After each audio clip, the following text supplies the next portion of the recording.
minute, 30 seconds.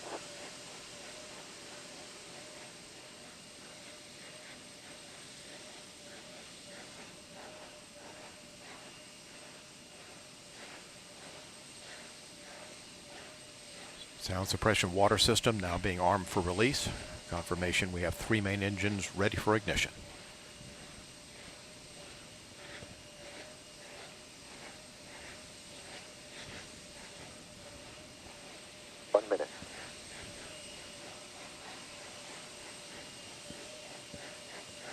Space Shuttle now on internal power.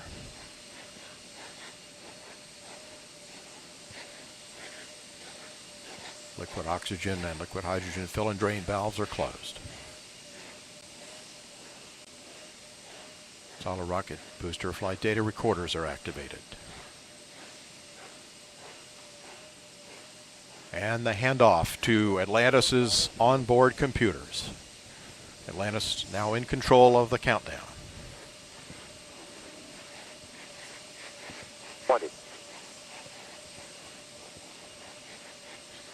Firing chain is armed. Sound suppression water system activated. T-minus 10, 9, 8, 7, 6, 5, 3, 2, 1, 0. And liftoff of Space Shuttle Atlantis on a mission to build, resupply, and to do research on the International Space Station.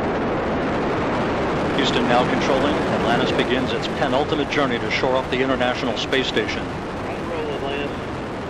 Atlantis now in the proper alignment for its 8.5-minute ride to orbit. 4.5 million pounds of hardware and humans taking aim on the International Outpost. 30 seconds into the flight. Atlantis almost 2 miles in altitude, almost 6 miles downrange from the Kennedy Space Center already, traveling 500 miles an hour. The 3 liquid fuel main engines now throttling back to 72% of rated performance, going into the bucket, reducing the stress on the shuttle as it breaks through the sound barrier. 55 seconds into the flight, all systems operating normally, 900 miles an hour. The speed of Atlantis right now, 6 miles in altitude, 9 miles downrange. Atlantis, go with throttle up. Copy, go with throttle up. The throttle up call acknowledged by Commander Charlie Hobaugh, joined on the flight deck by pilot Butch Wilmore, flight engineer Randy Bresnick, and Leland Melvin. Seated down on the middeck are Mike Foreman and Bobby Satcher, kicking off their work week with a Monday commute to orbit. 1 minute, 30 seconds into the flight. Atlantis 13 miles in altitude, 15 miles downrange, traveling almost 2,000 miles an hour.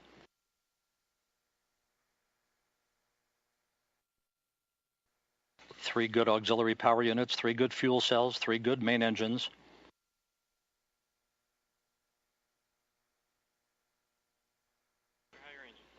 One minute, 50 seconds into the flight. 10 seconds away from solid rocket booster separation.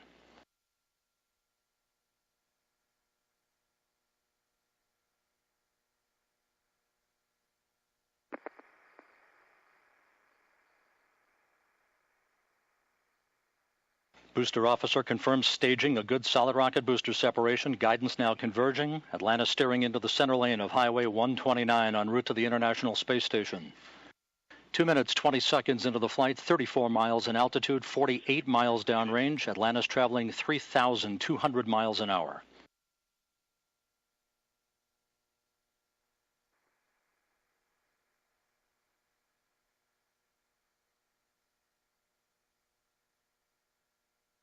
The propulsion officer in mission control reports that the orbital maneuvering system engines have ignited. Atlantis kicking on the afterburners.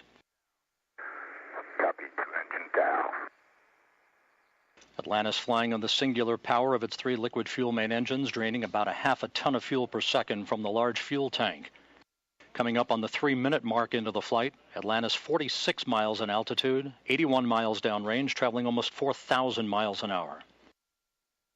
Atlantis speeding straight as an arrow toward its date with the International Space Station Wednesday morning.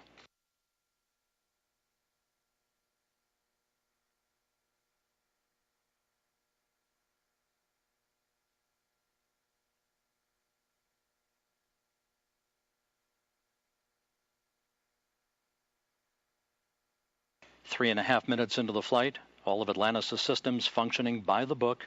55 miles in altitude, 120 miles downrange, traveling almost 5,000 miles an hour.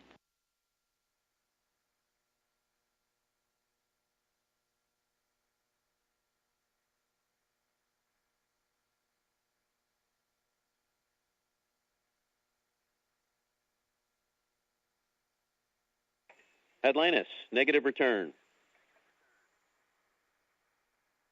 Atlantis copies, negative return. Atlantis now too far downrange, too high in altitude to return to the launch site in the event of an engine failure. All three engines performing perfectly. 4 minutes, 20 seconds into the flight. Atlantis now 62 miles in altitude, 180 miles downrange, traveling almost 6,000 miles an hour. All systems performing normally. Atlantis on course, on track for its preliminary orbit. The Environmental Systems Officer reports a good flash evaporator system activated for Atlantis, providing cooling for the shuttle's avionics until the payload bay doors are opened about an hour and a half into the flight.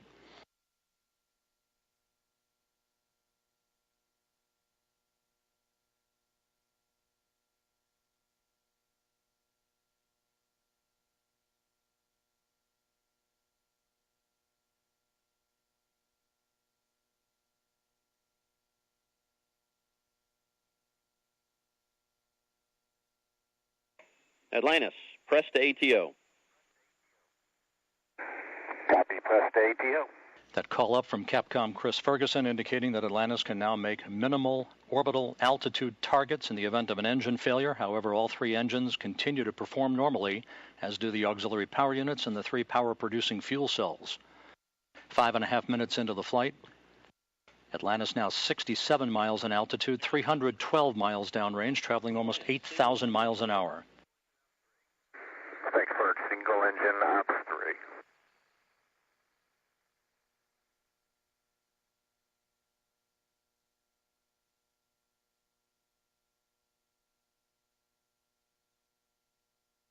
Atlantis now beginning to roll to a heads-up position, the main engine swiveling, enabling the shuttle to move to a heads-up position above its fuel tank, gaining more favorable communications through the tracking and data relay satellite system as it heads uphill.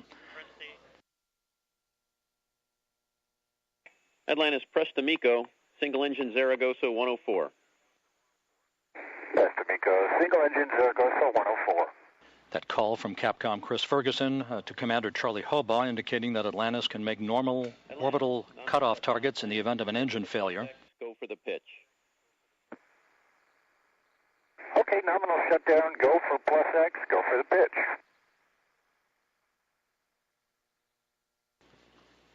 Now 6 minutes, 45 seconds into the flight. Atlantis 66 miles in altitude, almost 500 miles downrange from the Kennedy Space Center, traveling almost 11,000 miles an hour. 90 seconds left in powered flight. Atlantis, single engine press 104. Single engine press 104.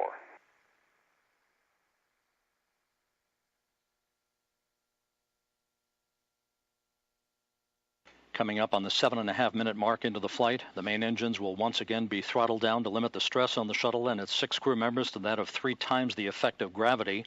Atlantis approaching a speed of more than 4 miles a second. At the time of main engine cutoff, a minute from now, Atlantis will enter its preliminary orbit at a speed of 5 miles a second.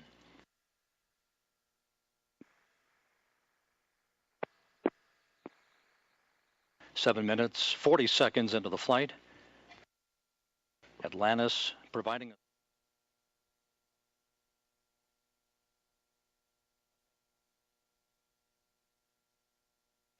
8 minutes, 10 seconds into the flight.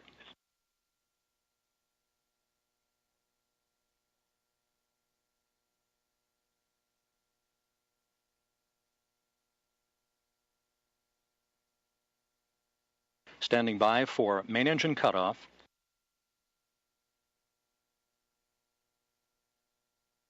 Main engine cutoff confirmed by the booster officer, standing by for external tank separation.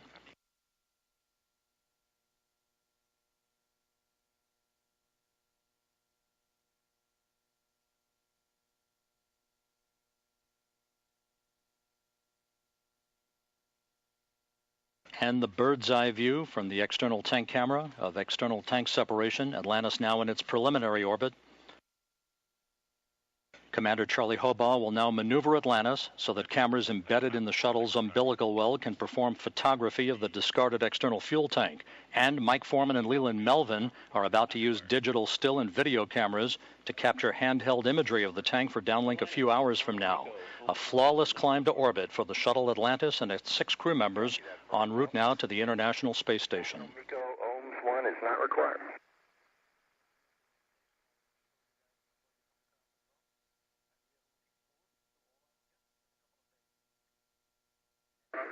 Fergie will meet you in the post OHMS 1. And we'll see you there, Scorch.